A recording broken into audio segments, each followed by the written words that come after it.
তারা হয়তো এই হাদিস জানে না, আল্লাহ পাক ওদের কানের মধ্যে আমার এই হাদিসটা যেন পৌঁছে দেন, আমিন।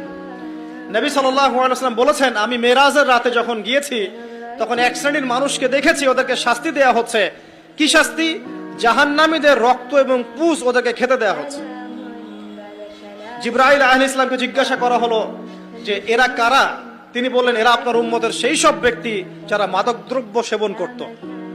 আল্লাহ রাব্বুল আলামিন তার হাবিবের মাধ্যমে জানিয়েছেন, যখন কোনো মুসলিম মাদক সেবন করে বা কোনো ব্যক্তি মাদক সেবন করে তখন 40 দিন তার নামাজ কবুল হয় না।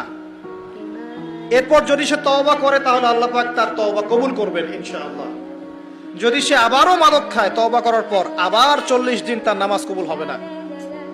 যদি সে আবার তওবা করে আল্লাহ পাক আবার তাকে মাফ করে দিবেন। যদি সে আবারও মাদক খায়, আবার 40 দিন তার নামাজ কবুল হবে না।